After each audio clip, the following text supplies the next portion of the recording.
Welcome, podcast listeners. You are here with your host. It is Mr BudgetPedalChap.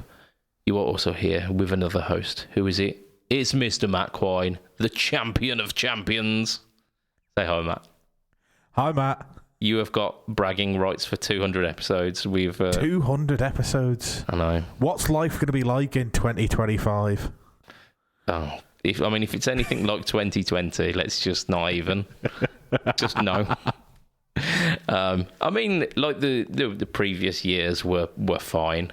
We had some good ones. So yeah, we've had a pretty fruitful couple of years doing this podcast. There's been developments within life. There's so many changes. It's grown with us, getting all existential on us now. I think we should have done that last podcast though, all that kind of gushy, all that nonsense, retrospective stuff, rather than making dick jokes and talking about times where we almost pooped ourselves. Oh dear. But that's just the way that the cookie crumbles sometimes. That it is. You just got to go with whatever the mood of the podcast takes. Yeah, and to be fair, that's the Fret Talk way. So it's episode 201. We are on episode 201. So what do we do? How do we do these podcasts? It's been so long. Oh fucking no! I've only done 3 podcasts in the last 10. Well, there you go. I'm gonna have to figure it out, man. I think we should start by asking how things are. So. Yeah, fine. I'm running on 4. It's so hot at the moment that I don't sleep, so I'm running on 4 hours sleep. But I'm pretty sure everyone's sort of in the same boat if you're in the UK, because I know people in the rest of the world will say, "Oh, it's not even that hot. It's 22, it's 23." It's fuck off. Our houses are designed to keep all of the heat that we get in. Yeah. It's holding on to that precious little heat that we get in the wintertime. Yeah, which just means that I'm sweating my balls off in the middle of the night, going, I just want it to go 5 degrees colder so I can get to sleep. I don't care if it warms up again afterwards. I need to get to sleep and I can't. Everything just sticks to you. It's just horrible. I hate the summer. Everyone talks about how wonderful summer is, and I never sleep in the summer. I feel your pain. As soon as usually it's by about May time hits, I get horrendous hay fever. So I suffer with that as well. Yeah, I don't have the problems with getting to sleep, but it's when I wake up in the morning and it feels like I shouldn't be alive with the amount that I'm actually breathing in the morning. And it takes a good maybe half an hour to get from this just bunged up horrible mess where my eyes can hardly open because they're glued together with the hay fever goo, and I clear out the night time's worth of mucus that's just lodged in me, and then of course you have to pump yourself full of various drugs, be it like antihistamine medication, like nasal sprays and eye drops and all of this, and nothing makes you feel more like you wouldn't survive in the wilderness. Oh dear, yeah. If this was fucking caveman times, I would be some tiger's breakfast. Yeah, I'd be long gone. That's it. Long gone. So cheers to modern medicine for and society, so that I'm not some predator's next easy catch. Yeah. But it makes you feel like an absolute tit, doesn't it? Yeah. Oh god, yeah.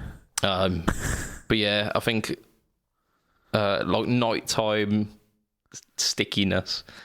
I don't want to put that mental image in people's mind, but nighttime stickiness. I during the summer months, I just don't have any duvet on me, and I just sleep in the buff. Yeah. Just to get some kind of coolness down there. No, I'm the same at the moment. There's no duvet in the duvet cover, but the duvet cover doesn't even go over me half the time. Yeah. So, I mean, we are fucking old. Like, this is this is life, isn't it? The scary thing is, it's another 5 months until I hit 30. I mean, it might, the number might not be there, Matt, but oh yeah, I was born as a middle-aged man. There you go. Yeah, I settled into fatherhood really easily. I mean, the jokes were happening well before, but yeah, like, I settled into this life. It was like a. It was made for you. Yeah, like a comfy pair of trousers. And ironically, I don't have many of those these days because, like, fatherhood and lockdown, they done the number on my wardrobe. But anyway, I think we should probably, rather than talking about our sweaty balls, we should talk about something guitar related. Surely. Guitar related. Right, okay. I did another gig. How did it go? I can't even remember. It was like 5 days ago, something like that. I'm sure it went well. Yeah. To be fair, if you don't remember them, generally they've gone quite well. Yeah, the moment's passed. But no. I genuinely can't remember anything about it, so it must have been absolutely fine. I know we had not our usual drummer. We had a depth drummer because our drummer was gigging elsewhere. So it like, if it had gone badly, I'm sure I would remember. So it must have gone absolutely fine. Nothing particularly exciting, obviously, happened. Yeah, evidently. Did you try out any new gear, or did you what were you using for it? I used the standard pedal board, obviously without the analog man, as we discussed last week. R.I.P. So I ran the tri-chorus on the M5 because I think it sounds a bit better than the analog chorus within the M5. Yeah. The tri-chorus it's the winner, isn't it? Yeah, but yeah, it sounded fine. In my head it wasn't fine, but nobody else noticed.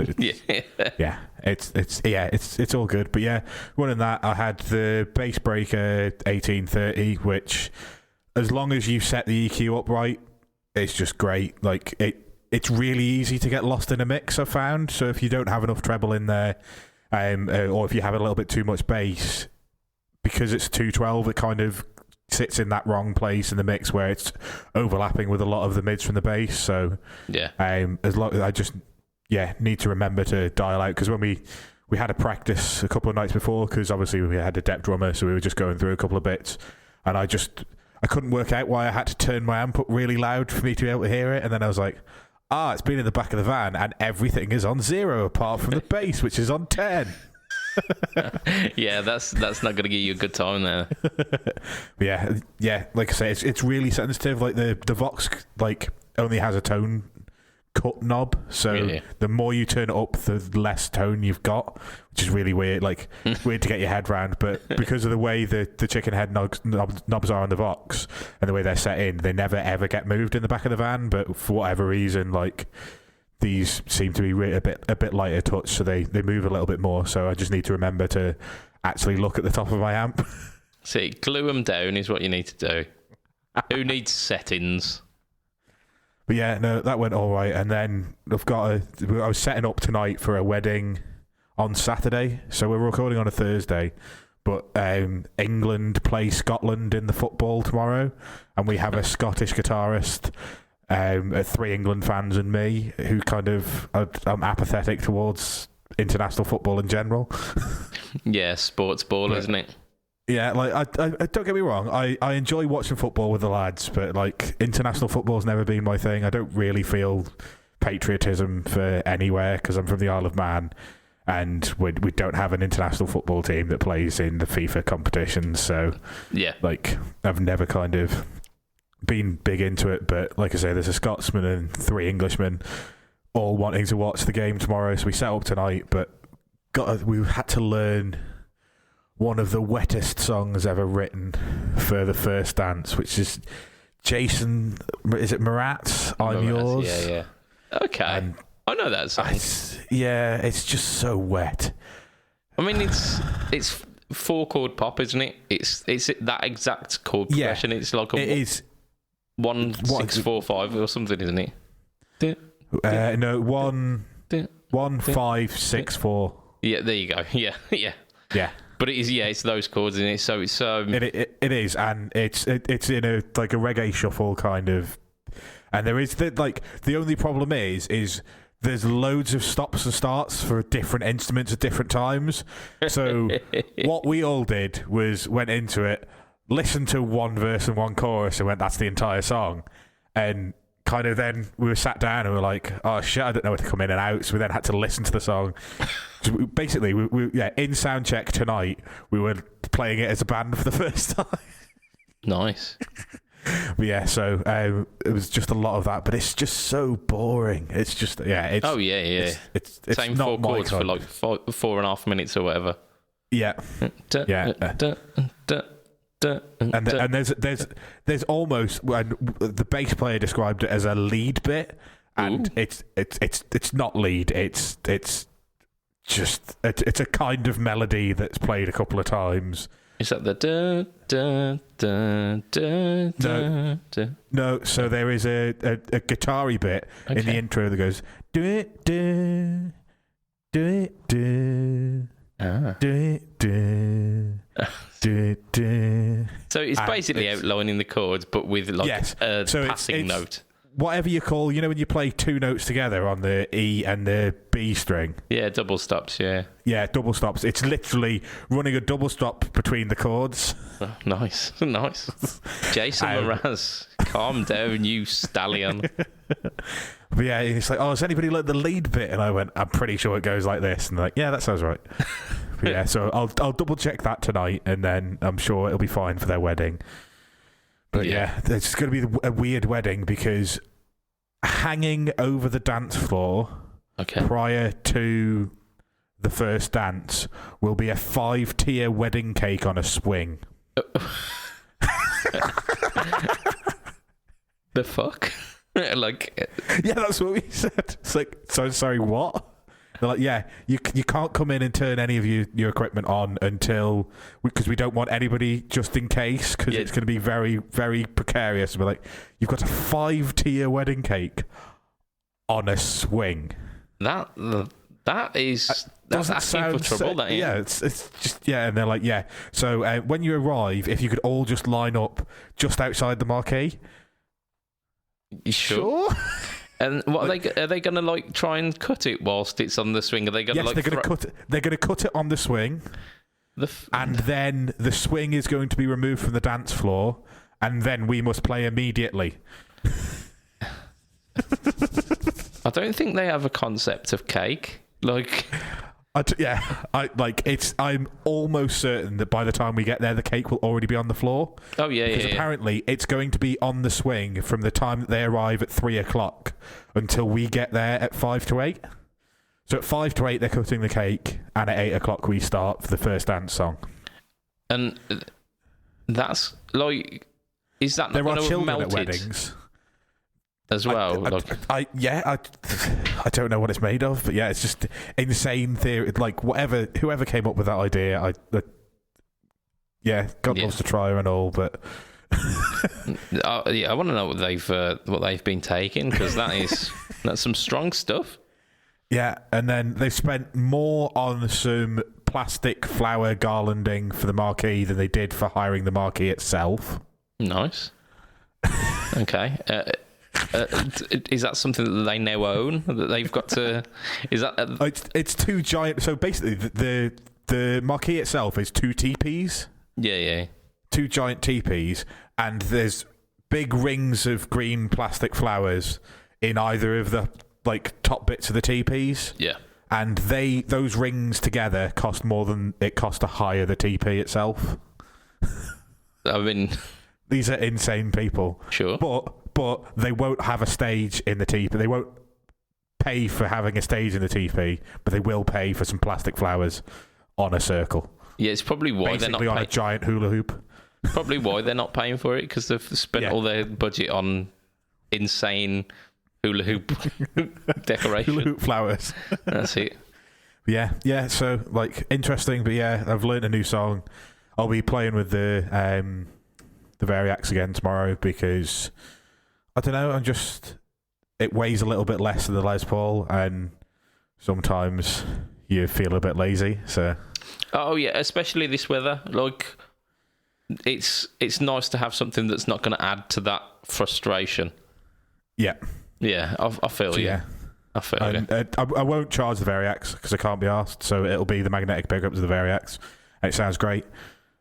And yeah, so like when we were playing tonight, the other guitarist was like, I like how that really sounds like the second position in a Strat. And I was like, that's because it is basically the second position in a Strat because I haven't bothered charging it. And he's like, okay. Yeah, spoilers. I mean, to be fair, though, the Variax model of the second position in a Strat sounds... Yeah, no, it is good. It all sounds great, but yeah, it just so happened that actually I was using the magnetic pickups. Yeah, I do feel guilty sometimes because the battery on my Variax hasn't been charged. I think the last time I did it was when I did the Stomp v Stomp with the Variax acoustic sim. Acoustics, yeah. And since then it hasn't been charged, and that was probably about 6 months ago. Yeah, I need to put my Variax on charge because I was thinking exactly the same thing. I was like, the last time I charged that was the last time I played through the system without the PA, so where it was all through the PA, where I was using the simplifier, and I was looking through, and that was February. Yep. Yeah, I mean, that makes sense. Yeah, better. So I pulled the battery out of the Variax tonight. I was like, yeah, I'll take that home and charge it. Now I need to find the charger. I mean, mine is literally sat underneath this computer right here. I know exactly where it is. It's all plugged in, and it's ready for me to just... So, I mean... There's no excuse. There really is no excuse. Yeah. And I use the Variax almost exclusively on the No Talk or Tone stuff. But I just use the pickups. They sound great. They sound really good. And I like a Strat. So what's the point in charging it? I will have to one day. I might charge it and do... like record a video on the Variax because I keep threatening to do so. I think I've still got the footage that I sent you for when I did a bit when you first mentioned that you were going to do a video on the Variax. Yeah, you might need to dig that out, Matt, so that we can. It's the only reason I even know that I have the footage is because I saw it when I was uploading to Dropbox for episode 200. I was like, oh, look, there's that Variax stuff that Adam never did anything with. So I can send that over again. Yeah, send it over and pretend it's new. It's not 2 years old or whatever it is. Yeah. It'll all be in like a sepia tone, and there'll be no actual music, but like the flashcard titles. Oh, I might have to do that actually. That'd be quite funny. But yes, talking about some video-y stuff. I have been busy videoing this week. I think I've been hitting it really hard with Pedalboards of Doom recently. I did the Emoji Effects Flaming Cake one about 3 weeks ago now, and because I got into the habit of doing like a full demo. I've just been doing full demos since, rather than like relying on the Stomp v Stomp stuff, and largely owing to the fact that to do a Stomp v Stomp, you need a stomp to V the stomp, and I'm shit out of pedals. Like, I've got shed loads of pedals, but none of which are modelled on the HX Stomp, because it tends to model the original quite pricey pedals. So like the Klon Centaur, the Paul Cochran Timmy, the King of Tone. All of these are pedals that, for the best intention, all of the love that I have for those pedals, I ain't gonna be owning one. Yeah. Like, budget pedal chap does not be buying like grand worth of Klon Centaur, or however many grand's worth of Klon Centaur. So I think until I can get my hands on some some other comparables, then it's going to be full demos. Yeah. But, so we talked about it a little bit last time. I was doing some stuff with the Shaky Jimmy, the modification. I've fully recorded that this week after quite a faux pas with video recording. I think the little bit of advice that I'm going to give to anyone who wants to get into kind of serious video work, make sure you don't put autofocus on, and that you don't rely on autofocus on your camera, because I ruined some footage where it focused on my mic stand rather than my face, and I felt like an absolute idiot. So I had to redo that a little bit, but I've got that done, and it's all recorded, it's all uploaded as well, so it's definitely done. And just before we did this podcast, I watched through for quality checks, and it was quite an entertaining video. So there you go. And if you do have a Shaky Jimmy, I would urge checking the video out, because it's a tasty little mod that is cheap and reversible. And it really does affect the signal of your Shaky Jimmy. And that's all I'm giving you on that one.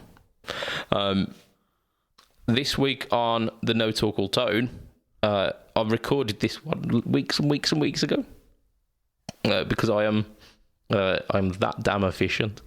I think it's the iSet overdrive. And if a company's got an overdrive, which overdrive do you think it's going to be based on? Is it a Japanese green thing by any chance? It may very well be. I mean, the pedal's in a red enclosure, so you're like, oh, it's a different flavour. No, it's not. What could this be? No, no, it's not. But to be fair, like it does a decent job of it. If you are after like a dipping your toe in the water of the tube screamer market, if you're like new to guitar and you wanted to try a tube screamer, but you didn't really want to be forking out like the 50-60 quid that you'd be picking up a tube screamer, like an Ibanez tube screamer off the marketplace or whatever, you could pick one of these up for like 20 new, I think, and it will give you the idea of what a tube screamer is supposed to do. So they're an absolutely ideal tool for that. Or if you just need, like, if you wanted a boost pedal, tube screamer circuits and tube screamer clones are fantastic for that. Yeah, that's my favourite way to use a tube screamer. I actually don't particularly like them as an overdrive into a clean amp. Yeah. But I absolutely love them for a lead circuit, like a lead boost. In fact, until this iteration of the board, I'd had a tube screamer doing my lead for probably 7 years, and now I've moved away from the tube screamer and I am using an Antares. I mean, you are fully like varying your tone there, aren't you? Yeah, to be fair, like I'm not using the Antares. It certainly doesn't sound like a tube screamer the way I'm using it, but I wanted something a bit different, so yeah. So yeah, you changed bought, it up. You bought a Japanese inspired overdrive. Yeah, and okay, it's what does Stuart say? Is it an SD1 that it's loosely based on with a clean blend and yeah, it's that kind of topology, but then everything's tightened up. Yeah, it's obviously heavily modified, and it might one day have started out as an SD1 circuit, but everything has been changed. And yeah, I actually find that at the moment I'm running everything at 12 apart from the tone, which I'm running at like 3 o'clock. I'm running it really bright. Yeah. Just because obviously if you're using it as a lead boost, it needs to be able to cut through the mix. Yeah. And the volume, actually, I've had to turn the volume down because apparently I'm blowing the ears off the bass player who stands next to me. Obviously now with a 30 watt amp, I can't really have my drive pedals tripling the volume. That's it. Yeah. You can't quite be pushing it as hard as it used to be because it's now got the headroom to do so. Yeah. You're like, shit. Yeah, but I mean, like Tube Screamers in general, they are that kind of wheelhouse, and you get the creamy lead boost, or you can brighten them up as well and get really kind of slicing through the mix. I really like them for Stratocaster into a clean amp, because that evens out the stratiness of a Strat. Yeah, and to be fair, I haven't tried a Tube Screamer with just a Strat and a clean amp because I don't own anything apart from the Variax that'll do Strat, and yeah, I just haven't bothered to try that. So I probably agree that it probably is perfect for that, especially with a Strat single coil bridge, just to kind of take some of that edge off. I never use the bridge pickup. What are we talking about? No, but you can use it there. Yeah, to kind of smoothen out that. To round the edges off the harshness. Yeah, you then tend to get quite a like top mid honk then, which works really well at cutting through. But again, I use neck pickups, and it takes the kind of glassiness and just thickens everything up, so you get in a super massive fat stratty tone. And I love Strats. Yeah, so I mean that's what I've done this week. We should probably, I think, because I've just looked at the time, we are nigh on about halfway through. So we should probably do something. Probably. So we're gonna mix it up a little bit today. We're gonna do news and then opinions, then news, then opinions, then news, and see how far we get. We've only got three news articles, and we've got 5 opinions. So that would make sense to do an opinions first. It would. There you go. Right, 1, 2, 3, or 1, 2, 3, 4, or 5, Matt. 3. Oh, cool. Matteo Marino says, which should I go for? The Electro Harmonix Oceans 11 or the TC Off? I mean, if you're asking me, it's the TC Off every time. I've got one on the board. Well, I had one on the board before I bought the Immerse, and I've got one on my spare board, and I will keep it because they're a cracking pedal. Yeah. The Immerse sounds slightly better, but it's twice the price. Yeah. So, yeah, like I absolutely love the Hoff. I think it's probably the best multi-reverb in its price bracket. Yeah. I mean, they are really, really solid, aren't they? They're very solid. Yeah, you're not going to break it. The sounds are great. You've got the option. There's one tone print on the version 1 and I think 3 on version 2. Yeah. So if you can stretch the version 2 and you like the tone print stuff, then try and stretch the version 2. But I mean, I'm going to be honest here and admit that I've never used the tone print feature. Yeah. Oh no, that's a lie. I did, because I had to have a phaser with some reverb, and I didn't have a phaser on the board, so I found a phased reverb tone print. Nice. So I have actually got but I think I did it for one song that we don't do anymore. But so I've not used it since. But yeah. I mean, I have mentioned quite a few times that I have an entire board made up of TC pedals, pretty much. And the amount of times I've used the tone print, I could count on one hand. So, like the tones that they have in them, like the full size pedals that have got like the rotary dial to select the tones. Those tones are good. They are good, solid tones. It's not like when you're like banking through a multi effects unit and they're trying to show off the extreme limits of their effects. They've set them to a point where they are really useful when you just kind of click onto it. Yeah, and then you've got a couple of knobs to tweak a couple of parameters. And if you want to tweak anything more than that, use the tone print stuff.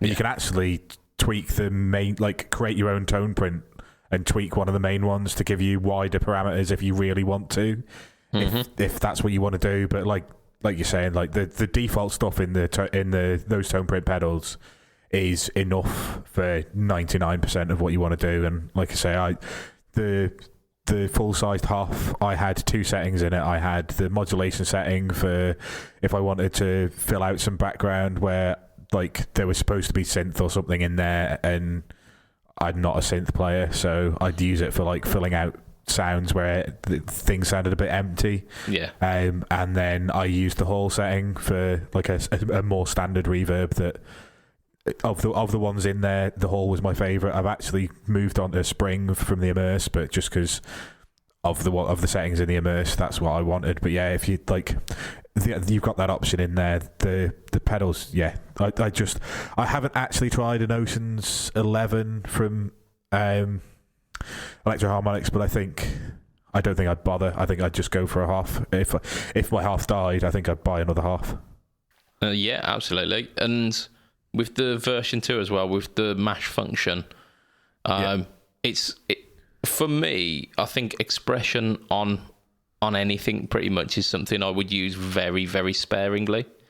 And those mash function pedals are ideal for that.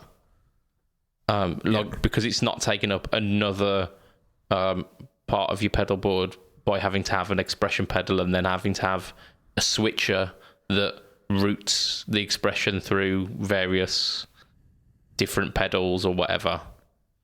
You can just have it on the pedal itself and just there we go, mash.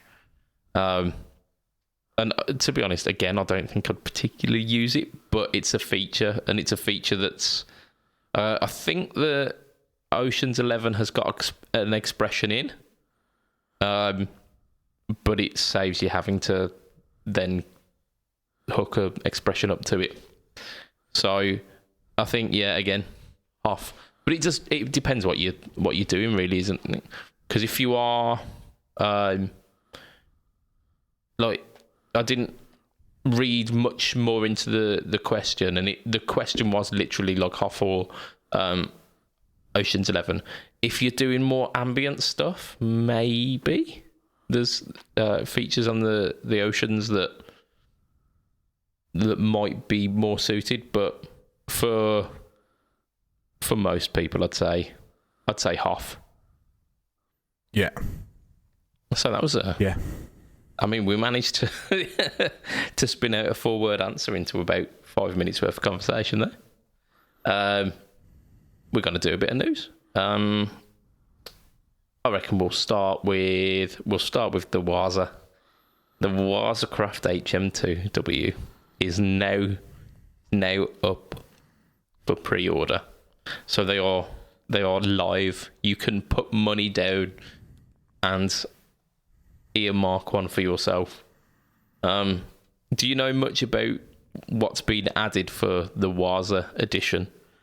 I imagine it translates Finnish into English for you, because you'd have to be or English into Finnish for you, because I imagine you're in a Finnish death metal band if you've got a HM2. Well, the moniker was the Swedish Chainsaw, but it's. I mean, you're in the right. You can't say it's the same thing, can you? But you know what I mean. You're in the right part of the world, I suppose. I mean, I'm pretty sure there's more metal bands in Finland than Sweden, but yes, per capita, yes. I saw I saw an interesting graph on it the other day, and it was basically like one of those kind of heat maps, and it had like the darker spots for more densely populated, and it was literally like Scandinavia, just black, it was metal bands per 1,000. So yeah, they loved them some metals. So this is the first Wazacraft pedal that doesn't have a toggle switch on the front, and the reason being is the profile of the HM2W is so iconic that they didn't want to sully that by putting a toggle switch on the front. So they've put that on the back. So that's it's a new thing. It is what it is, isn't it? They've apparently, so the Wisecraft mode has an improved buffer. It's got the Wisecraft buffer, so that when you're in bypass mode, you're not affecting your signal quite as much as the original would. Right. Okay. It's they've tweaked the circuit a little bit. They've apparently retained the original tone of the pedal, but with modern components have managed to reduce the noise ratio on it. So you're getting a more efficient Swedish chainsaw. And apparently, according to the article that I read, there's an extra chip, which has got to mean more gain, surely. Surely. Yes, it adds extra gains. Maybe it puts more teeth in the chainsaw. That's it.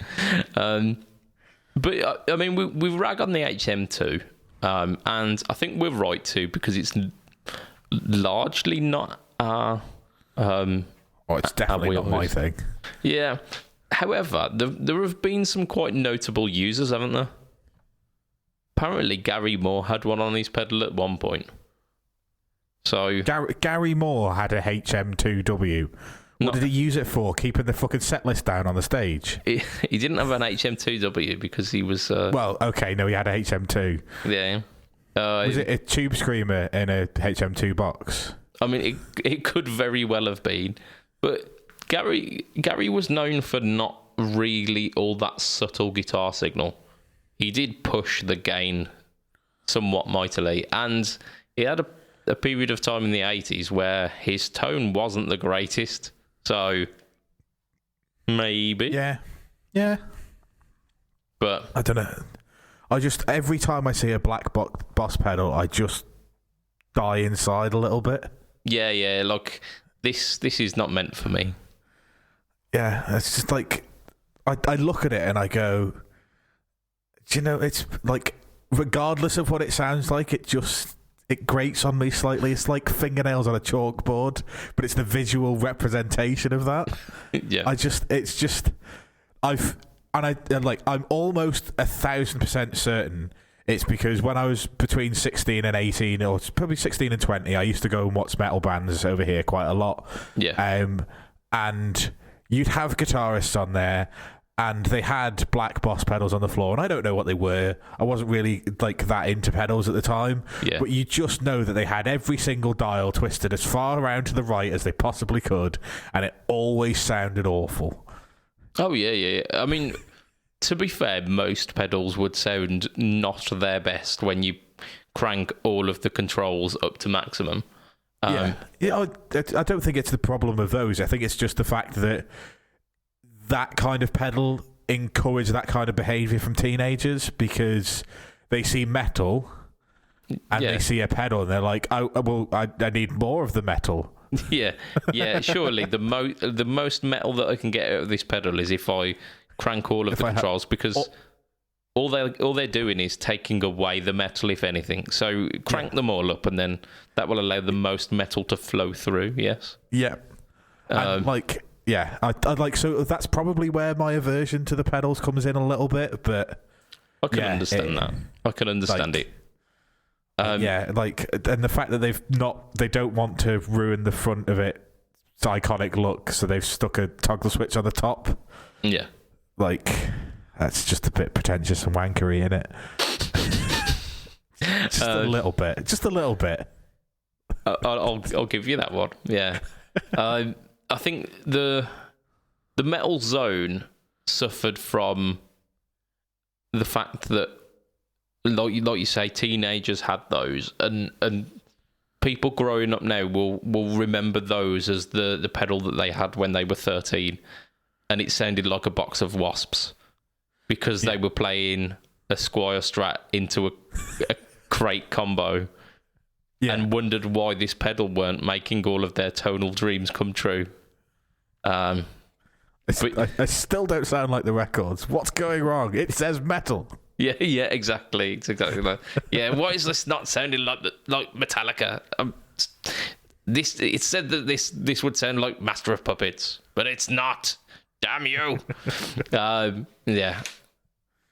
So yeah, I think the Metal Zone has largely kind of suffered that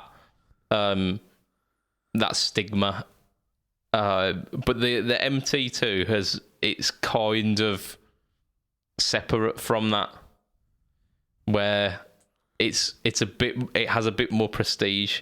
I don't know why. It's a lot less subtle, and apparently the best setting is just everything up to the maximum.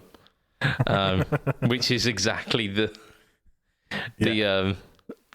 downfall of the Metal Zone, isn't it? With its incredibly powerful EQ. But hey ho. So that is the MT2W. They are retailing. To be fair, €179 doesn't seem like quid. Yeah, it doesn't seem like a terrible price for something that is Wazacraft. No, but at the same time, what's a Metal Zone or a HM2? 35, 40 quid, something like that. An HM2 these days, you won't be able to pick those up for 170 quid. Is you not? No. Are they not? Do they not exist anymore? I'm so out of the loop with what Boss are doing. Are these reissues of pedals that don't exist again? Yeah. So the HM2 has been out of production for a while. The Metal Zone hasn't. The Metal Zone's still available, and they are. I think they're about 90 quid, something like that. Really? Yeah. And people still buy them. Yeah. Exactly. Yeah. I just assumed it would be the same price as a DS1. No. There's a lot more going on. Surely. I'm not wrong about this, am I? Surely this is. I've got nothing to go on. I just assumed roughly looks the same as a DS1, but they've inverted the colours. Probably the same price. HM2 or no Metal Zone, sorry. There we go. 85 quid. Okay. Oh, okay. 69 quid on Toman. Nice. Yes. Fucking brilliant. You just have to. You have to. It's the law. It's the law. Indeed. So, like, if you compare 179 quid for like the made in Japan special amazing edition with extra chips, with a side of chips, 179 versus essentially what is almost 90 quid. That don't seem terrible. Yeah. No, it's not horrific. I would still buy a Tate Effects pedal for that price, but yeah. Oh yeah, completely. I instead put my money down for a Mojo Paul Gilbert special edition. Yes, but again, that's half the price of this HM2W. It was less price than a new Metal Zone. So, yeah. Is this going to be like your 9th Mojo? Oh shit, man! It's I've owned probably about 6 of them now. I've got rid of a few because I've realised realistically I don't need more than 2. One to wash, one to wear. But I've got 2 of those. I've got 2 of the Dark Matter as well. But then this will be the 3rd. Yep. But it's purple, and it's got a switch that goes different. To 11. Yep. Yeah, if it's anything like the original Switch, we're debating as to whether it was even wired in.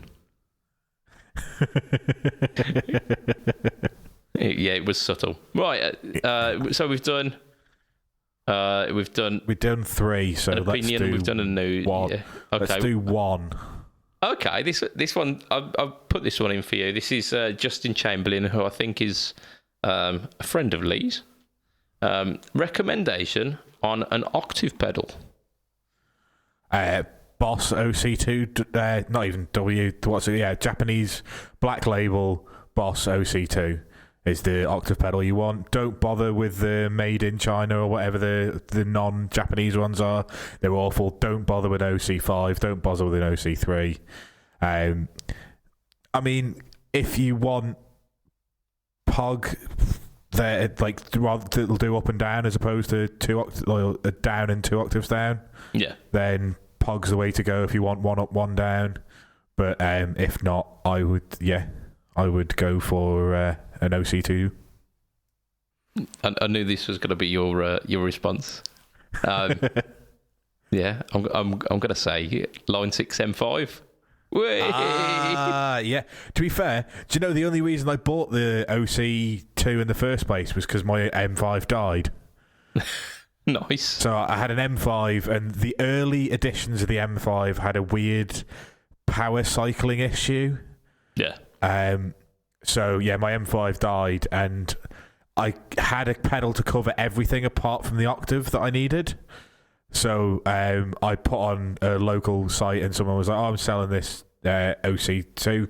I picked it up for 40 quid because that's what OC2s were going for. Only it was a Japanese one, and it should have been like 85, 90 quid. So get in your face, stupid non-researchy guy. Yeah, yeah. Actually, the label came off mine this week because I had it glued to the pedal board, and eventually the glue on the label has come away, so I've now glued to the bottom of the pedal instead. I'm not fussed. I'm not going to sell it. I don't really care. Like, I'm not too worried about value of like 80 quid pedals. It's like there's a purist out there who's listening to this who's itching crying. Now. Yeah. That's fair, but like I gig all my stuff. Like, it's going to get scuffed.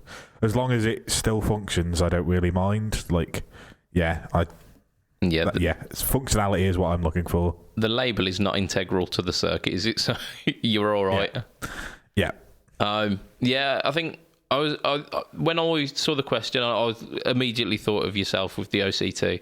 I thought, if that's not a possibility, if you can't find one of those kicking about, POG. I thought POG.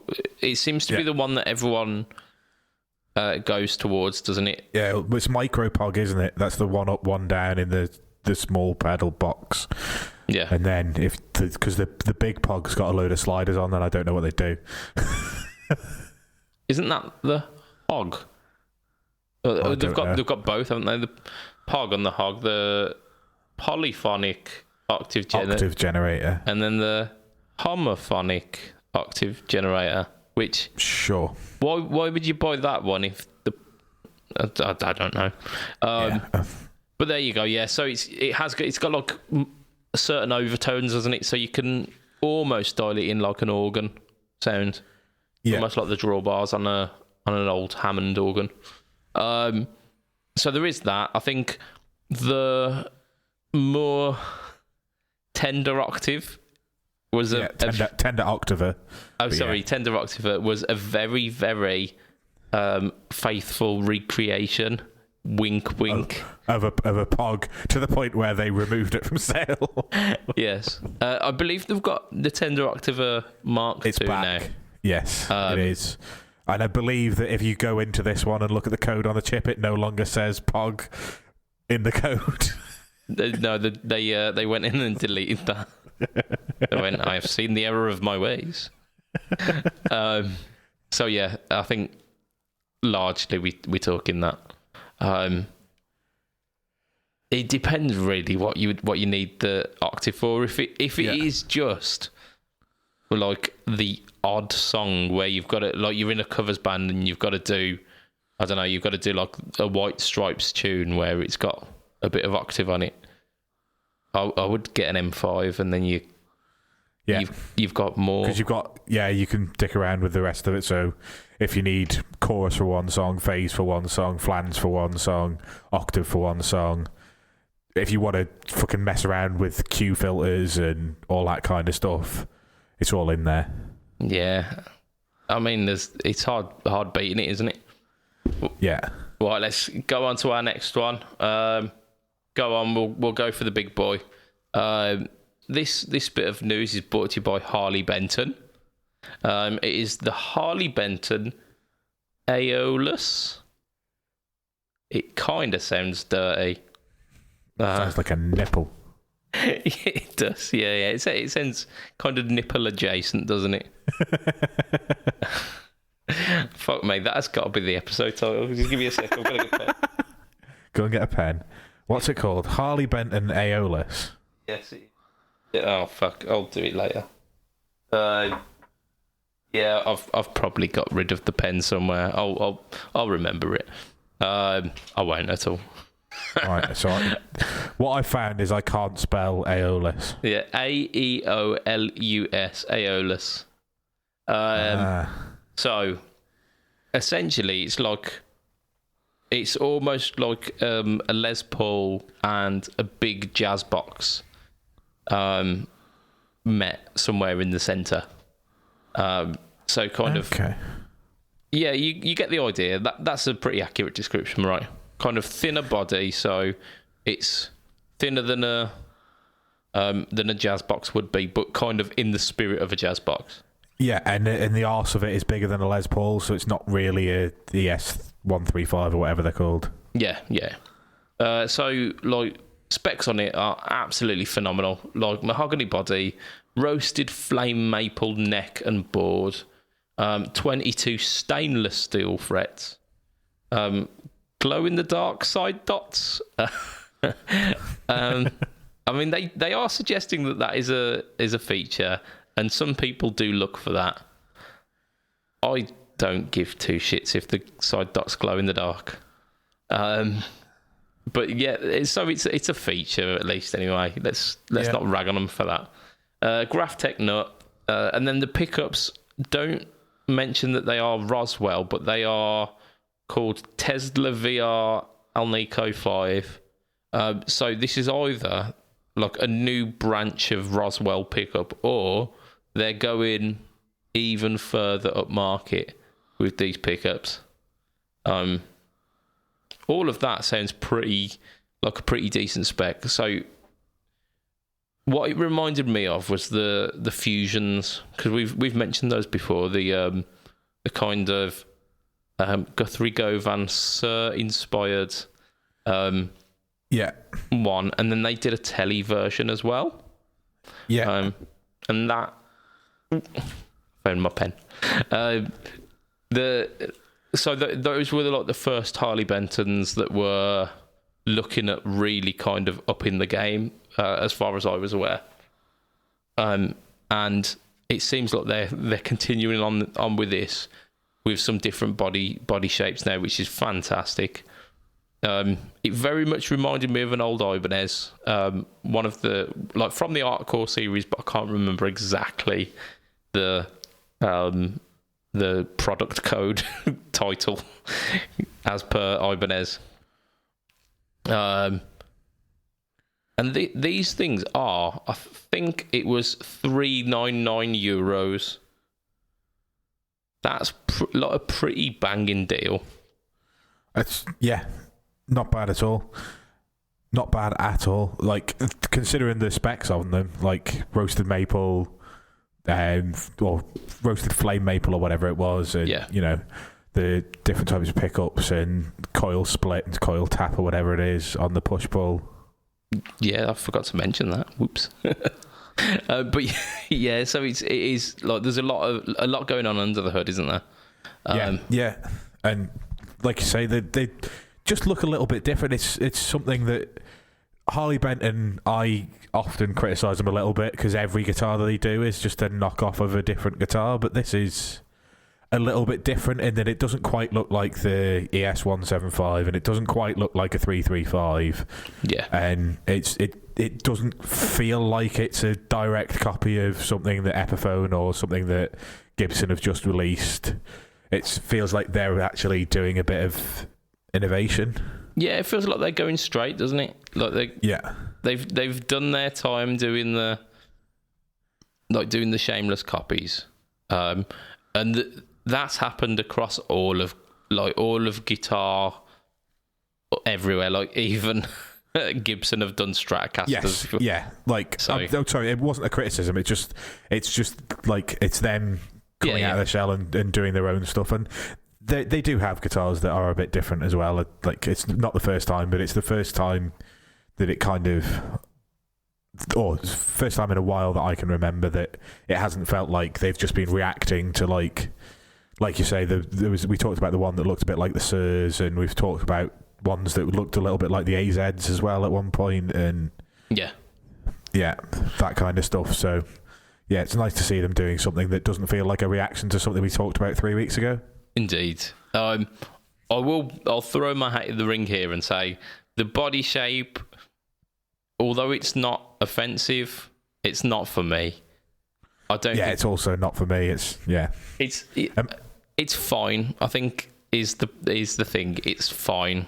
It doesn't inspire me when I look at it. It doesn't. I don't go, oh, look at that guitar, like I do with something like the Charvel Pro mods. I still do that. I still look at them and go, shit me, I want to play one of those. Like there's quite a few guitars out there that I'll do that and just go, yeah. Like every time I see an SG with a Maestro trem system on, I go, oof, I'm gonna own one of them. I don't do that with this guitar. I think it looks very functional. It looks fine. But like I say, the specs on paper, it's hard to beat for the money. I'm trying to think of anything as well that is of that price point and of that spec. And it's difficult. I don't think there's much. No, not at all. And like, yes, it's Harley Benton. I'm sure there'll be some issues with some of them, but like for the most part, their quality control seems to be a bit better than it was. The only issue really is obviously being in the UK, you add 20% to the price. That you don't even pay that to Thomann, you have to pay that directly to the company that's importing it. You have to pay duty as well, and there's a fee for getting it through customs. So it does make it a little bit more difficult to obtain in the UK. Yeah, and it adds a bit of uncertainty as well, doesn't it? Because rather than it just being sent direct from Thomann to you, it's being sent through this person, through that person, and at each of these points it stops, and at each of these points it could just easily get lost by that handler.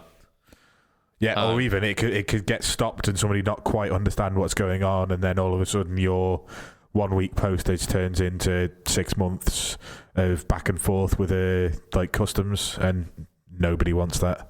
Yeah, it's becoming a bit of a ball ache, and it's so unfortunate because Harley Benton are like they were shaping up to be a really good alternative for that price range, kind of like the up to about 400 quid. They were really vying for that market, and how it's just really unreliable more than anything for the UK. Fingers crossed that it gets done, like it gets sorted soon, because I would still like to be able to use Thomann as an option, and at the moment, nope. What I don't understand and what irks me a little bit is Thomann were managed to do free delivery to the Isle of Man on anything over 100 quid, and there's nowhere in the UK that will deliver to the Isle of Man for free anymore. Everywhere charges postage, regardless of the fee or the size. Like, even if you're buying a 300 quid pedal that's going to cost them 8 quid to ship or whatever, they'll charge you 15 quid, whereas Thomann would ship you an amp with no postage. Mental. Yeah, it makes the things inconvenient for me, and as much as I should be looking at the bigger picture, selfishly, it's annoying that Thomann aren't a viable option. But I just the Guitar Geek did some work for them for a while and has an affiliate link, and he often says, look, I can't recommend anybody in the UK use Thomann at the moment because it's just there's just so much uncertainty around it that even if it does look like it's going to work out to be cheaper, somebody at customs might decide to just hold it up for 6 months. Yep. Yeah, that's too true. I think we have got one more opinions in us before we call it a night, because I think like we've gone over the hour, and I think we 40 minutes in we've run out of steam, so we'll give it one last final push, and then we'll wrap it up for the night. So we've done 1 and we've done 3, 2, 4 or 5. 4. Okie dokie. Thick high gain fuzz. Suggestions. Thick high gain fuzz. Fuck. Can I pick a different one? Well, it depends. I think so. This question and the question afterwards kind of fall into each other. So that one was by Jacob Hemelin, and this one's by Alice. I've spelt this wrong. Karain. That's not right. Lorraine. It's just my dodgy handwriting. Alice Lorraine R. And she says, Acapulco Gold by Earthquaker. Any good? I think that falls into thick high gain fuzz, or at least very, very kind of saturated high gain distortion. Yeah. So let's answer both of those questions simultaneously. Is the Earthquaker Acapulco Gold a thick high gain fuzz? And is it any good? I mean, honestly, I don't know. However, as far as I'm aware, it's got a good reputation, because I've heard of it and I've not heard of it being slated. So I'm going to say... Put it into context. The balls out fuzz that I made for you, Matt, is based on that circuit. Right. Okay. So have a think about that one. Yeah, I mean, like, it's not the most usable in a live situation, I would say. Yeah. But it's definitely great fun to mess around with at home. But like, I don't know whether you'd call it a thick fuzz, but if you're gonna buy a fuzz pedal, buy a Raise the Dead. yeah, why not? Yeah, to be honest, yeah. I don't know whether that's thick enough, but like, because it cuts through the mix quite well, and obviously, like, if you say thick fuzz to me, I think of something that's gonna get lost in a mix. Mm-hmm. Yeah, so like a big muff kind of thickness. Yeah. I think I'd go for the germanium version of the Raise the Dead, because it's a bit, and with the silicon one, it's those kind of the present treble frequencies that allow you to push through the mix. The germanium one, by its very nature, it has a bit more of a rounded sound, but because of it is a big thick fuzz. So I'd go for that. I think the Acapulco Gold is, you hit the nail exactly on the head. It's not versatile. It's a one-trick pony. It does the one thing, and it does it well. And that's kind of sludgy, just kind of blanket of noise. But it is just ultimately very fun. Yeah. Like all high gain fuzz is, it's really good fun. It's just whether it's what you require it for. If you require it for home use, then absolutely go fucking nuts. Get whatever you want. Like, unless it's really cheap, nasty, like Fox fuzz. Yeah, that's exactly what I was thinking of. Was that fucking terrible Fox fuzz that I had? That was awful. Yeah. But like, for the most part, if you get a fuzz, just turn it all the way up, plug it into your amp, and just have a little bit of fun. But if you need it for live, you need to kind of focus on not so much thick fuzz, but fuzz that cuts through the mix. And I think the Raise the Dead, the Fat Guy Little Coat as well, really, really good at cutting through the mix. Yeah, and that one cleans up quite nicely as well. I think so does the Raise the Dead, actually. The Raise the Dead does as well. But yeah, like, I don't know about a lot of the more mainstream, like, in quotes, kind of fuzzers, because I've never used them. I've owned 4 fuzz pedals in my life. two of them were made by Stuart Tate. One of them was made by Doug Christ, and the other one was a Fox Fuzz, and it was awful.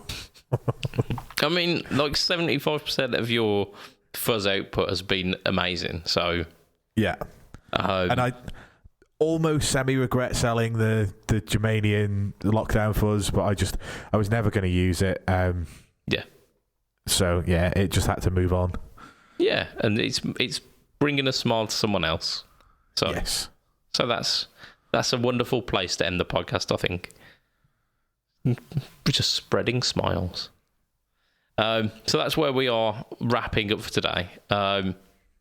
We have an obligation and a duty to mention our Patreon, and we have a fondness to mention the people who already back us on Patreon, because you guys keep the lights on.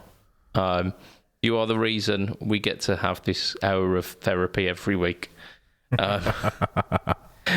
And it's just amazing. It's so heartwarming that for 200 plus hours you've tolerated our nonsense. So our Patreon place is patreon.com/frettalk, where you can find multiple tiers ranging from $2 a month all the way up to, I don't know, it's like $10 or something. And for that, you can get your name read out on this podcast and celebrated like the heroes that you are. And those people are Mr.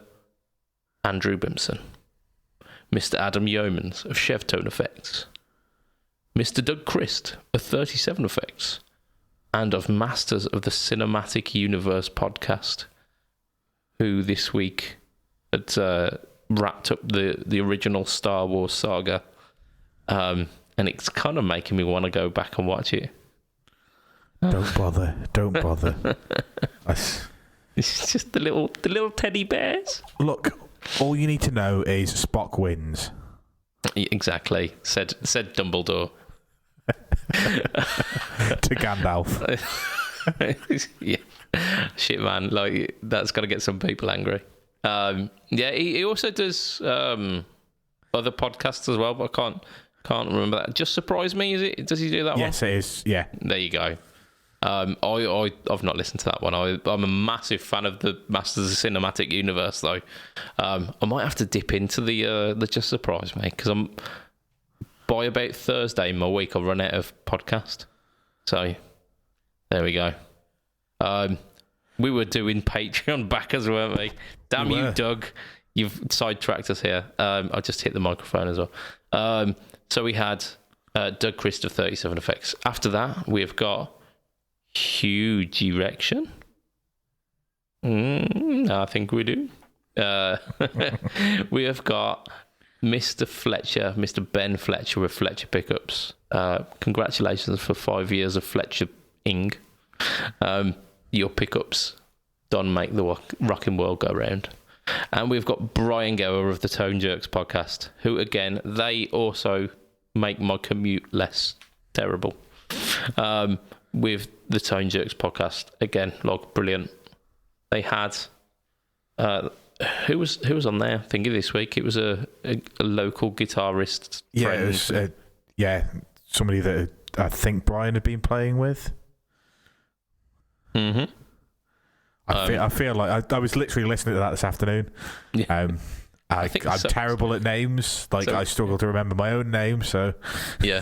I mean, it's an absolute miracle that I can remember the 6 people who have got on this list. But just like to echo that, like, yeah, there's not many podcasts that I still listen to, but Tone Jerks is still on that list.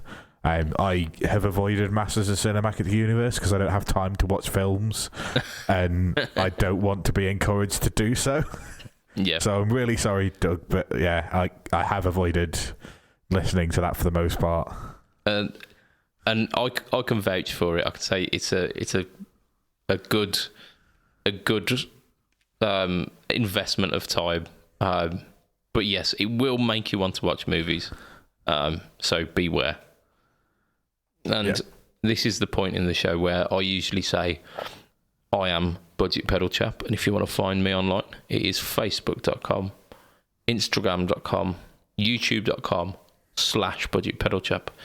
YouTube.com is the home of the No Talk All Tone series, and occasionally you'll find me on Pedalboards of Doom also doing full demos. Most of the time it will be in focus as well. You hope. Yeah, fingers crossed.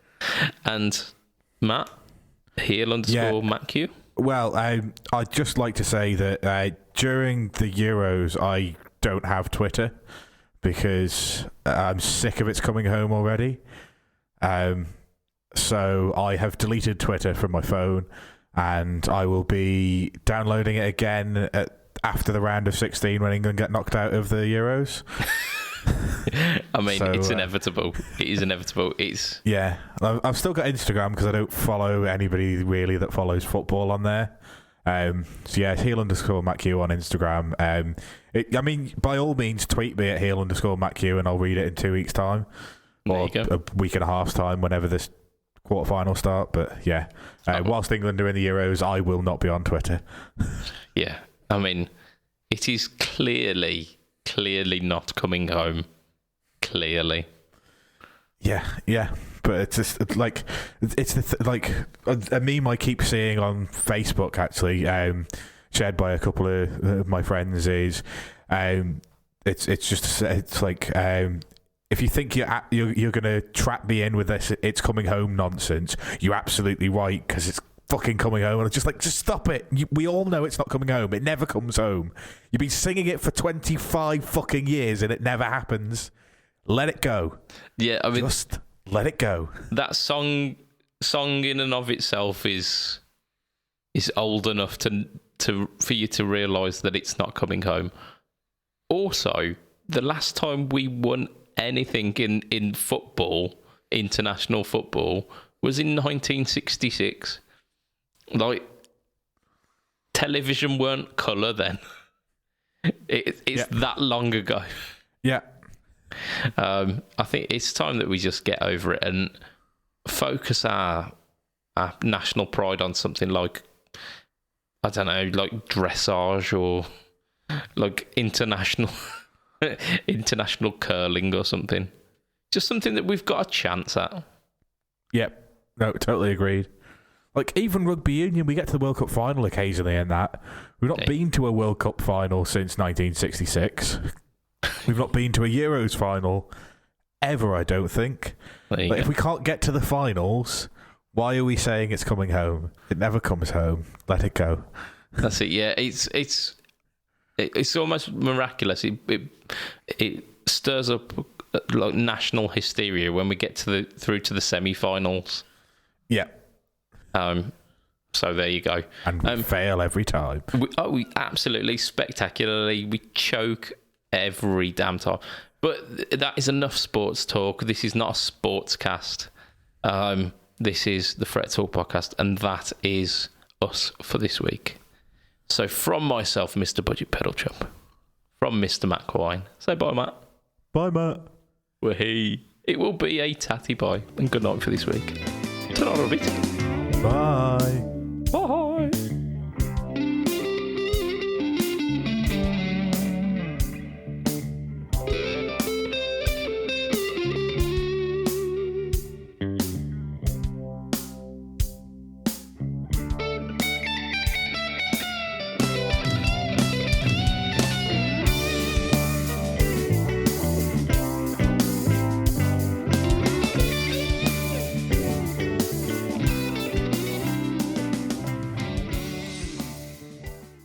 I accidentally took Tipex instead of my liquid Viagra last night. I just woke up with a huge correction. That'll definitely do. And just for the American listeners, Tipex is whiteout. Just in case you didn't get the context of that joke.